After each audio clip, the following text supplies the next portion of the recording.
चलिए तो आज की इस वीडियो में हम लोग पढ़ेंगे वैद्युत अपघटनी सेल। ऐसे जो वैद्युत अपघटनी सेल का जो बेसिक था, जो कंसेप्ट था, पिछले वीडियो में हम लोग कर चुके थे। तो इस वीडियो में हम लोग वैद्युत अपघटनी सेल के जो स्वरूप होते हैं, जो एस्पेक्ट होते हैं, वह कितने प्रकार के होते हैं, वो उस चीज़ को पढ़ेंगे। और जो वैद्युत अपघटनी सेल होता है, जो इलेक्ट्रोलाइटिक सेल होता है, उसका निरूपण रिप्रेजेंटेशन कैसे किया जाता है, तो उस चीज़ को इस वीडियो में हम लोग पढ़ने वाले हैं। तो चलिए वीडियो को शुरू करते हैं।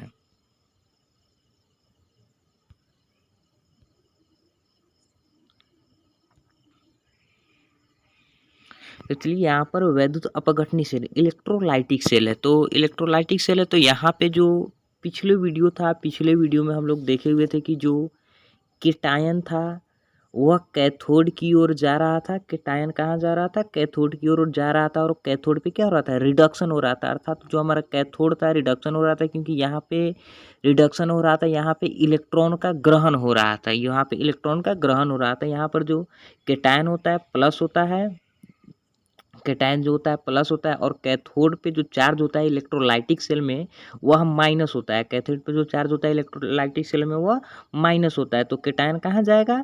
केटायन कहाँ जाएगा? कैथोड की ओर जाएगा। अर्थात प्लस है तो माइनस की ओर जाएगा। और जो कैथोड होता है, कैथोड पे क्या होता है? रिडक्शन होता है, अपचयन होता है, क्योंकि यहाँ पे इलेक्ट्रॉन का क्या होता है? ग्रहण होता है।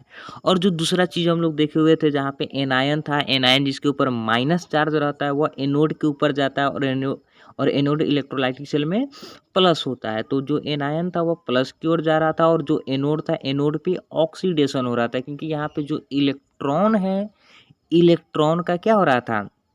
इलेक्ट्रॉन का लॉस हो रहा था। यहाँ पे इलेक्ट्रॉन का त्याग हो रहा था एनोड पे। तो यहाँ पे जो एनोड है, एनोड पे ऑक्सीडेशन होता है, एनोड पे ऑक्सीडेशन होता है, और एनोड पे कौन आता है? एन आयन आता है एनोड के पास, और एनोड पे होता है ऑक्सीडेशन। और ये चीज़ हम लोग पिछले वाले वीडियो में पढ़ लिए हुए थे। और यही चीज़ को हम लोग क्या कहते हैं? इलेक्ट्रोलाइटिक सेल कहते हैं।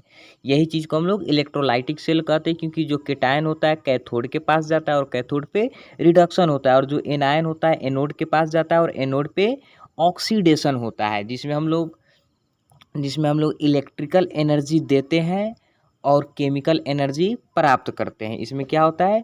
इलेक्ट्रोलाइटिक सेल में जो होता है, हम लोग इलेक्ट्रिकल एनर्जी देते हैं, इलेक्ट्रिकल एनर्जी से हम लोग केमिकल एनर्जी को प्राप्त करते हैं। तो ये चीज़ हम लोग पिछले वीडियो में हम लोग पढ़ चुके थे, जहाँ पे कैथोड पे रिडक्शन होता है और एनोड पे ऑक्सीडेशन होता है। तो फाइनली यहाँ पे जो इलेक्ट्रोलाइटिक सेल है, तो यहाँ पे हम लोग इलेक्ट्रोलाइटिक सेल का हम लोग स्वरूप पढ़ेंगे। तो यहाँ पे देखिए इलेक्ट्रोलाइटिक सेल जो है, इलेक्ट्रोलाइटिक सेल के दो स्वरूप होते हैं।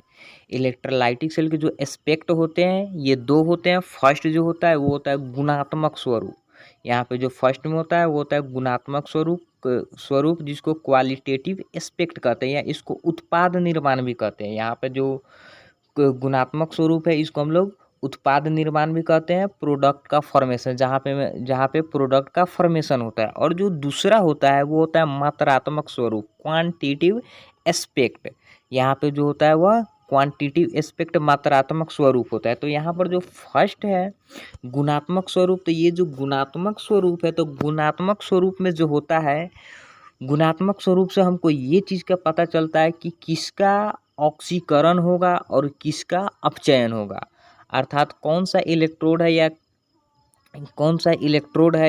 इलेक्ट्रोलाइटिक है जिसका ऑक्सीकरण होगा और जिसका अपचयन होगा। अर्थात हमको गुणात्मक जो स्वरूप है, गुणात्मक स्वरूप से हमको पता चलता है कि कौन ऑक्सीकरण होगा और कौन अपचयन होगा।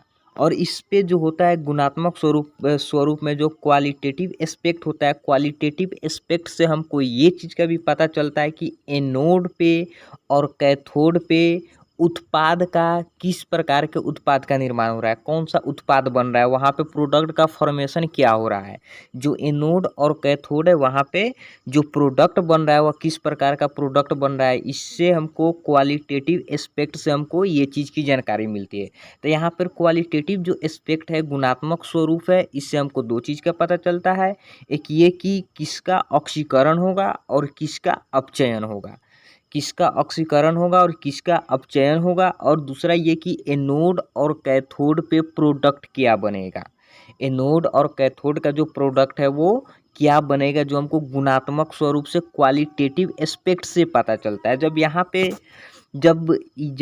हमको पता चलता है कि प्रोडक्ट का फॉर्मेशन क्या हुआ है, तो जो प्रोडक्ट बनेगा, जो एनोड और कैथोड पे जो हमको प्रोडक्ट प्राप्त होता है, जो उत्पाद मिलता है, उस उत्पाद का कितना भार है, कितना आयतन है, उसमें धारा कितना है, कितना समय में प्राप्त हुआ, ये सारे चीज़ हम लोग मात्रात्मक स्वरूप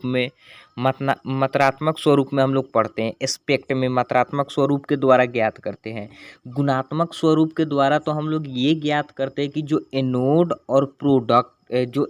और कैथोड है उस पे क्या प्रोडक्ट मिल रहा है, उस पे हम लोग को क्या प्रोडक्ट मिल रहा है, और मात्रात्मक स्वरूप में जो एनोड और कैथोड पे जो प्रोडक्ट प्राप्त हुआ है वह कितना प्रोडक्ट प्राप्त हुआ है, उस चीज़ की गणना हम लोग मात्रात्मक स्वरूप में करते हैं, क्वांटिटेटिव एस्पेक्ट में करते हैं। इसमें हम लोग क्या करेंगे, कितना भार, आयतन या कितना समय लगा और कितना धारा प्राप्त हुआ, कितना होगा, ये चीज़ की जानकारी हम लोग मात्रात्मक स्वरूप के द्वारा ज्ञात करते हैं। तो यहाँ पर जो है इलेक्ट्रोलाइटिक सेल के जो एस्पेक्ट होते हैं वो दो प्रकार के एस्पेक्ट होते हैं। एक जो हो गया गुणात्मक स्वरूप और दूसरा जो हो गया मात्रात्मक स्वरूप। जिसमें गुणात्मक स्वरूप में हम लोग ये चीज़ का पता करते हैं कि किसका ऑक्सीकरण होगा और किसका अपचयन होगा, और ऑक्सीकरण और अपचयन के फलस्वरूप एनोड और कैथोड पे क्या प्रोडक्ट बनेगा, इस चीज़ की जानकारी हम लोग को गुणात्मक स्वरूप क्वालिटेटिव एस्पेक्ट से प्राप्त होती है। और जो एनोड और कैथोड पे जो प्रोडक्ट का फॉर्मेशन हुआ है वह कितना हुआ है, उसका मात्रा कितना है, इस चीज़ की जानकारी हम लोग मात्रात्मक स्वरूप से प्राप्त करते हैं। उसमें कितना भार होगा, कितना आयतन होगा, कितना समय लगेगा, कितना धारा उसमें होगा, ये चीज़ की जानकारी हम लोग मात्रात्मक स्वरूप से हम लोग प्राप्त करते हैं, क्वांटिटिव एस्पेक्ट से। तो यहाँ पर तो ये इलेक्ट्रोलाइटिक सेल का दो हम लोग एस्पेक्ट देख लिए। अब सबसे पहले यहाँ पर ये चीज़ देख लेते हैं, जो इलेक्ट्रोलाइटिक सेल होता है, इलेक्ट्रोलाइटिक सेल का निरूपण कैसे किया जाता है, उसके बाद हम लोग गुणात्मक स्वरूप और जो मात्रात्मक स्वरूप है उसको हम लोग पढ़ेंगे। तो सबसे पहले हम लोग यहाँ पे ये देखेंगे, जो इलेक्ट्रोलाइटिक सेल होता है, इलेक्ट्रोलाइटिक सेल का हम लोग निरूपण कैसे करते हैं।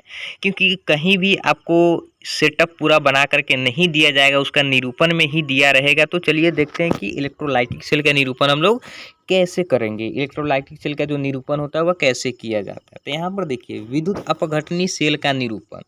तो विद्युत अपघटनी सेल के निरूपण के लिए, जैसे पिछले वीडियो में हम लोग जो विद्युत अपघटनी सेल लिए थे, इस प्रकार से उसमें हम लोग सेटअप तैयार किए हुए थे। इस प्रकार से इसमें हम लोग NaCl, उसमें जो था Mx जो था हम लोग इलेक्ट्रोलाइट के रूप में मान लिए थे। इसमें जो है इलेक्ट्रोलाइट के रूप में हम लोग NaCl लिए हैं।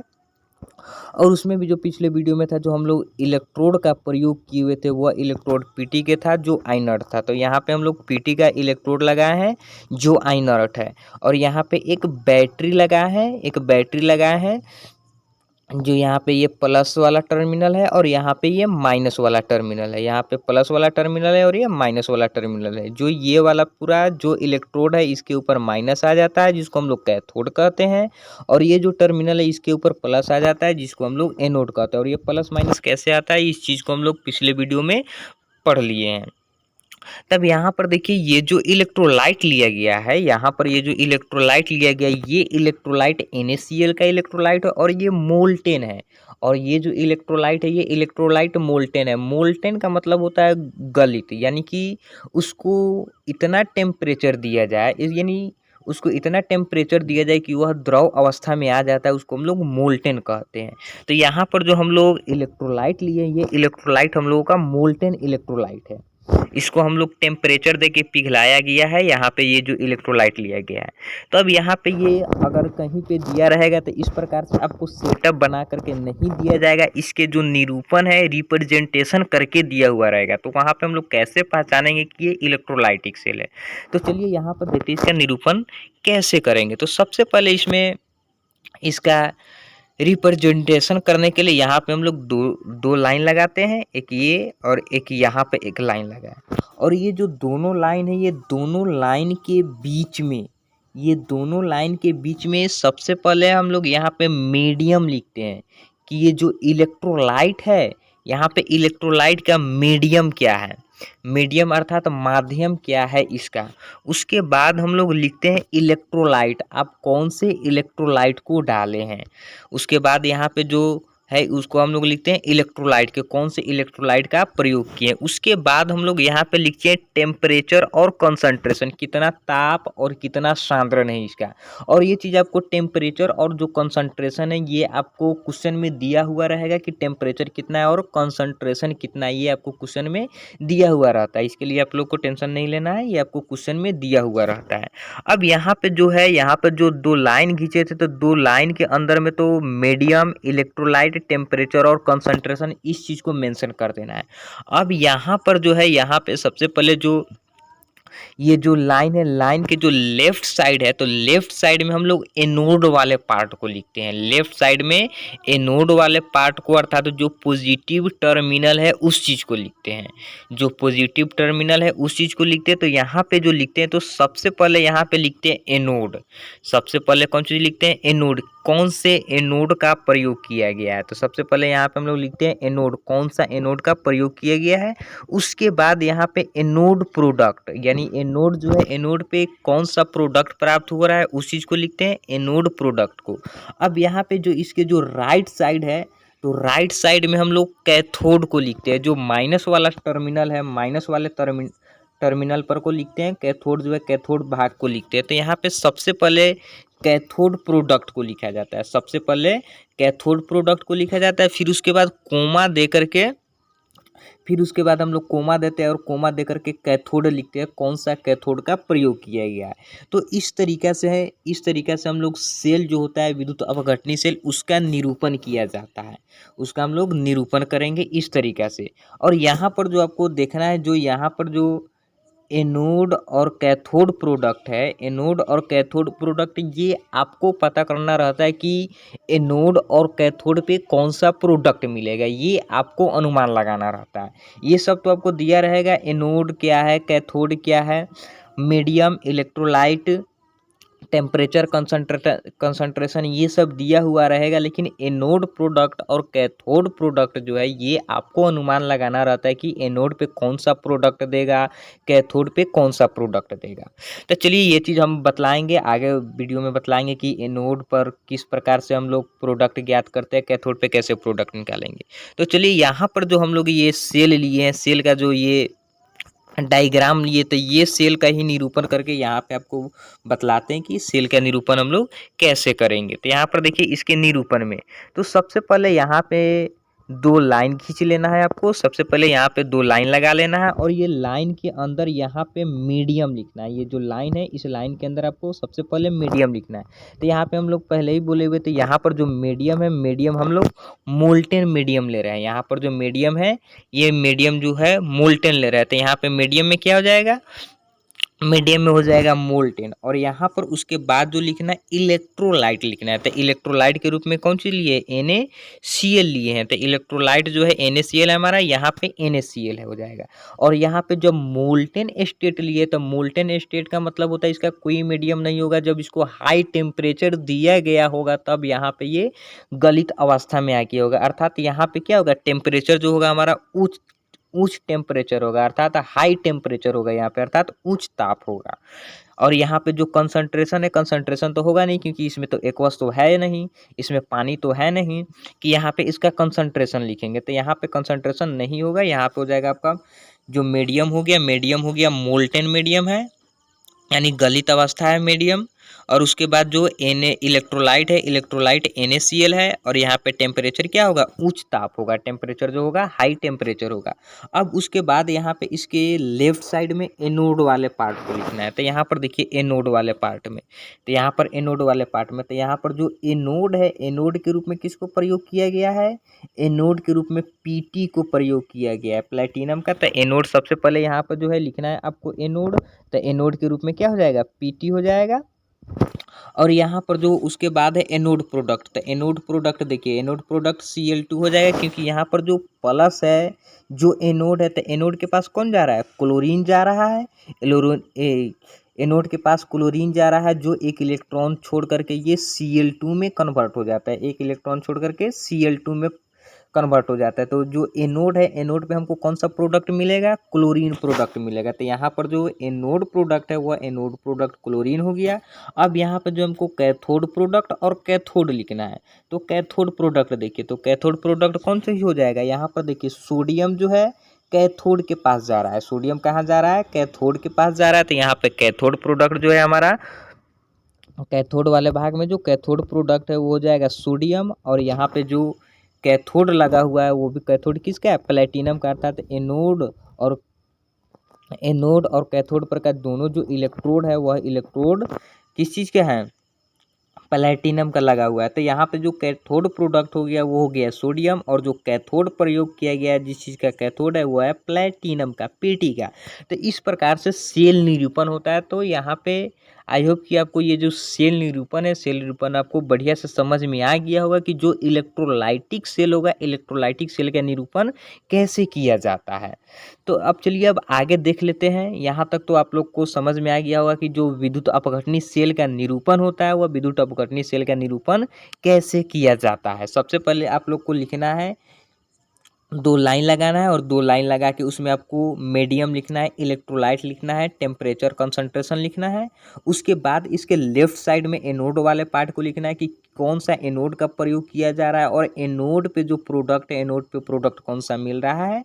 उसके बाद राइट साइड में कैथोड वाले पार्ट को लिखना है कि कैथोड पे प्रोडक्ट क्या मिल रहा है, और कौन चीज़ का कैथोड का, और कौन चीज़ का कैथोड के रूप में प्रयोग किया गया है, उस चीज़ को लिखना है। तो यहाँ पे विद्युत अपघटनी सेल का निरूपण हो गया। तो अब चलिए अब आगे देखते हैं। तो आगे जो है यहाँ पे एक और चीज़ देख लेते हैं, जो गुणात्मक स्वरूप होता है। तो गुणात्मक स्वरूप को प्रभावित करने वाले कारक कौन कौन से होते हैं, जिसके वजह से जो गुणात्मक स्वरूप होता है, जिसके वजह से वहाँ पे प्रोडक्ट जो है, जो एनोड और कैथोड पे जो प्रोडक्ट है, जो ऑक्सीडेशन और रिडक्शन होता है वह चेंज हो जाता है। क्योंकि ये जो क्वालिटेटिव एस्पेक्ट है, क्वालिटेटिव एस्पेक्ट के द्वारा ही हम लोग एनोड कैथोड प्रोडक्ट प्राप्त करते हैं, और ऑक्सीडेशन रिडक्शन जो होता है इसी के द्वारा हम लोग पता करते हैं, इसी के द्वारा हम लोग पता करते हैं। तो यहाँ पे जो होता है ये कौन कौन सी चीज़ है जिसके वजह से ये प्रभावित हो जाता है, जो चेंज हो जाता है, ऑक्सीडेशन रिडक्शन चेंज हो जाता है, जो हमारा कैथोड एनोड प्रोडक्ट रहता है वो चेंज हो जाता है। तो उस चीज़ को देख लेते हैं। सबसे पहले जो गुणात्मक स्वरूप को प्रभावित करने वाले कारक कौन कौन से हैं।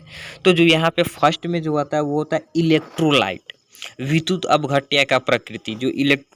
जो इलेक्ट्रोलाइट उसमें डाल रहे हैं, जो विद्युत अपघट्य डाल रहे हैं, उसका प्रकृति क्या है, किस प्रकार का आप उसमें डाल रहे हैं। जिस प्रकार का आप इलेक्ट्रोलाइट डालेंगे उसी प्रकार का आपको प्रोडक्ट मिलेगा। और जो सेकेंड आता है वो सेकेंड आता है मीडियम, माध्यम। ये बहुत ही ज़्यादा इंपॉर्टेंट है कि जो इलेक्ट्रोलाइट आप डाल रहे हैं वह इलेक्ट्रोलाइट का मीडियम क्या है, माध्यम क्या है। तो ये जो माध्यम होता है, माध्यम इसमें 2 प्रकार का हो सकता है। एक हो सकता है एक्वस, विलियन अर्थात जलीय वाला, जिसमें जल हो, एक्वस विलियन। और दूसरा जो हो सकता है मोल्टेन, गलित अवस्था। तो जो मोल्टेन होगा और यहाँ पे जो विलियन होगा, एक्वस रूप होगा और मोल्टेन होगा, तो इसके वजह से भी जो है एनोड कैथोड प्रोडक्ट जो है वो चेंज हो जाते हैं। तो यहाँ पर जो मीडियम है, मीडियम भी जो है बहुत इफेक्ट करता है गुणात्मक स्वरूप को। अगर एक्वस ले लिए और उसका मोल्टेन ले लिए तो ये दोनों में आपको जो एनोड कैथोड प्रोडक्ट है वो अलग अलग चेंज हो जाते हैं।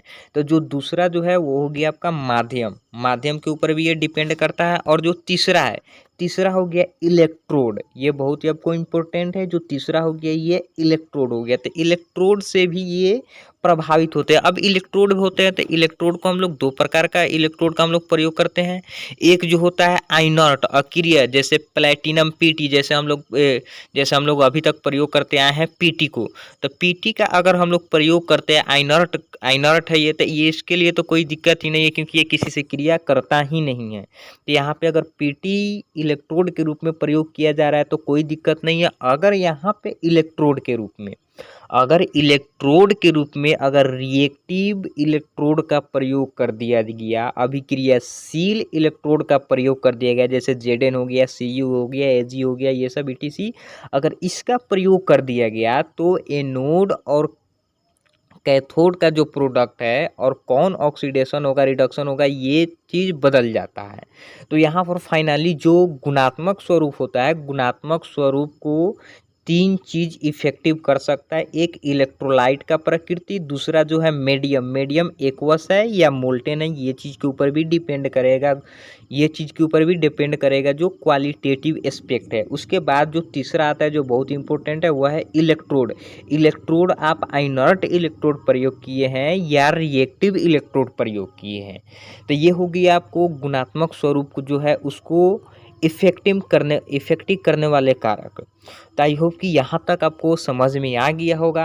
अब जो अगले वीडियो है, अगले वीडियो में हम लोग गुणात्मक स्वरूप पढ़ेंगे जो क्वालिटेटिव एस्पेक्ट है। तो क्वालिटेटिव एस्पेक्ट के द्वारा हम लोग पढ़ेंगे कि एनोड और कैथोड जो होता है उस पे प्रोडक्ट क्या मिलेगा, अगर उस पे एनोड और कैथोड जो होता है उस पे क्या आपको प्रोडक्ट मिलेगा और किसका ऑक्सीडेशन होगा और किसका रिडक्शन होगा, उस चीज़ का हम लोग पढ़ेंगे अगले वीडियो में। तब तक के लिए इस वीडियो में इतना ही, और अगले वीडियो में जो है जो एनोड और कैथोड प्रोडक्ट पता लगाने के लिए इलेक्ट्रोकेमिकल सीरीज का भी प्रयोग होगा। अगर इलेक्ट्रोकेमिकल सीरीज का वीडियो अगर अभी तक आप नहीं देखे हैं तो उसका लिंक डिस्क्रिप्शन में दे देंगे, आप वहां से जाकर के इलेक्ट्रोकेमिकल सीरीज को देख सकते हैं, पढ़ लीजिएगा, क्योंकि वहां पर इसका उपयोग है इलेक्ट्रोकेमिकल सीरीज का। तो चलिए आज की इस वीडियो में इतना ही। अगर वीडियो अच्छा लगा तो वीडियो को लाइक कीजिए, शेयर कीजिए, और अभी तक आप हमारे चैनल को सब्सक्राइब नहीं किए तो सब्सक्राइब कर लीजिए। तो मिलते हैं नेक्स्ट वीडियो में।